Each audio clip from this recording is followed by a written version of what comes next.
Hey everyone, welcome back to the GRE How-To series where we make studying for the GRE a lot more tolerable.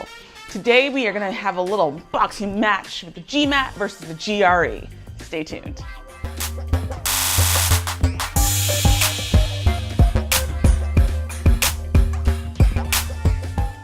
Hey, welcome back to my channel, and if you're new here, welcome.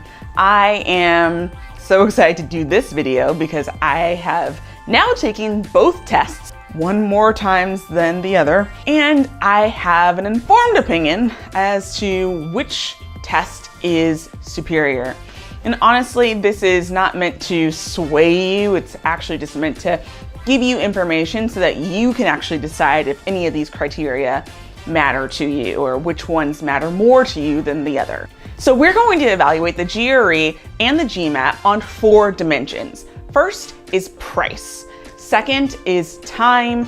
Third is format. And then fourth are amenities. Let's begin. Bing, bing, bing, bing, bing.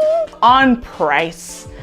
Well, I'm going to venture that cheaper is always better, and if that's the case, then the GRE is $205 and the GMAT is $250 in the US. So, GRE is cheaper, it wins! Yay! Easy. Next is the dimension on time, and honestly, the GRE is only 15 minutes longer than the GMAT test, so I'm gonna have to go with a draw on that because it's pretty similar in time. What do you think? Let me know in the comments below if you think that 15 minutes makes a big difference in terms of your test stamina. In terms of duration, they definitely are the same, but when I think about the timing of the sections, that's where the nuances really sway my opinion. For example, the GRE sections are, bursts of 30 minutes. And you know what? I really find that I can sit for 30 minutes pretty well. When I was taking the test, you finish it, then you're done, and then it's just like, oh, you get like a little bit of breathing time in between. And that made a really big difference for me versus the GMAT where it's like you have hour-long sections, a little bit more than an hour. So you're trying to really stay focused and you just really, really want to be anywhere but there. Like dentist appointment, sure. So I'm gonna give it to the GRE for their timing just because the way the sections are paced, it really helps with the stamina. It helps really kind of stay engaged so you're not really trying to force yourself to stay engaged for an hour at a time. So now on to format. The format of the GMAT and the GRE are extremely different. The GRE has 3 sections, the analytical writing, verbal reasoning, quantitative reasoning. If you want, you can count that bonus section, which is the research. It's usually just another quantitative or another verbal session, so I'm going to ignore that. On the GMAT side, you have 4 sections. The integrative reasoning, the analytical writing again, and then your math and verbal as well. Depending on how you think, you may actually favor the format with the GMAT. For me, I like that there's one less section, but I honestly didn't take integrated reasoning that seriously when I was taking the GMAT either. So to me, it's a draw when it comes to format. All right, and lastly, the amenities. That's a real generous word to describe what we can do. For me, what I mean by amenities, it's just my fun way of trying to dress up the kind of functionality of the test that you can take advantage of. For example, for the GRE, you can skip questions and you can go back to them, which I think is a phenomenal amenity. For me, it just helped kind of relieve a little bit of the pressure. I was just like, all right, I don't know this question, I'm gonna skip it, I'm gonna come back to it. And having that option really helped me just forgive myself and move on. Honestly, having the skip button is a nice safety net that does reduce anxiety for me.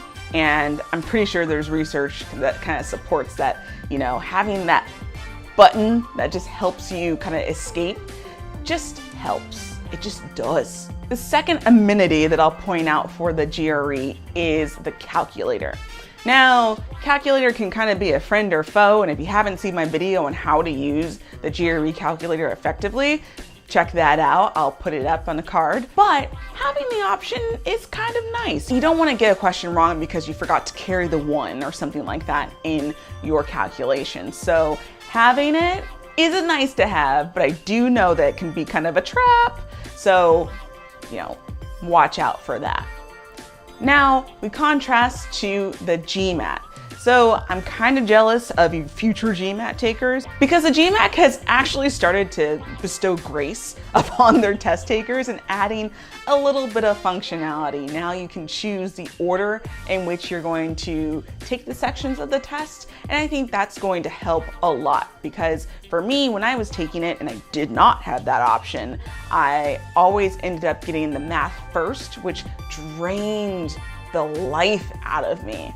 And for verbal, which I'm naturally stronger at, I just had so much less energy to be able to really give to that. And I think that I could have done even better if I had the energy to do it. So I would have done the verbal first, then I would have just like laid back and done some essays a little bit, and then I would have just been like cranking it for the quantitative section. So kudos to the GMAT for doing something to really help make the test a little bit more enjoyable. Call me when you can skip questions though and come back. I think the GRE wins this section. All right, so honestly, I just think the GRE is better. I think the GRE wins, but it also has to do with the way my brain works. And for me, I really liked the short periods. I really liked the ability to use my brain in ways I'm trying to figure out the right words and sentence corrections and text completions. I really appreciated that format. If you contrast it to the GMAT, it has a stronger emphasis on grammar. And that requires paying attention to details. And when you are slogging on your, second or third hour on this test, like the last thing you want to be looking for are semicolons. For me, if you find that you are energized by those kinds of details and you're able to whack those out, like that is something to be very, very considerate of, because I really do think that the verbal section on the GRE requires a different kind of cognitive load that could be heavier for some than what the load would be for the GMAT. So keep that in mind. Now, none of this really matters if the school of your choice does not take one of these tests. So the absolute best thing for you to do is to go on your desired school's website and look at the admissions requirements to make sure that they take either the GRE if you're interested in taking the GRE or the GMAT. That is a critical step. I don't want you to miss that one because it's an investment to get to know a standardized test, and I'd hate for you to have to switch lanes if your desired school does not take the test that you started studying. So that's all I have for today. I want to know what you think. Tell me what you think the advantages are of the GRE or the GMAT in the comments below. Let's start a discussion. And if you have any other topics that you want to learn about, or if you are going to take the GRE, then you should stick around and subscribe, because we have videos every Tuesday on doing your absolute best on the GRE. So until then, I'll see you next time.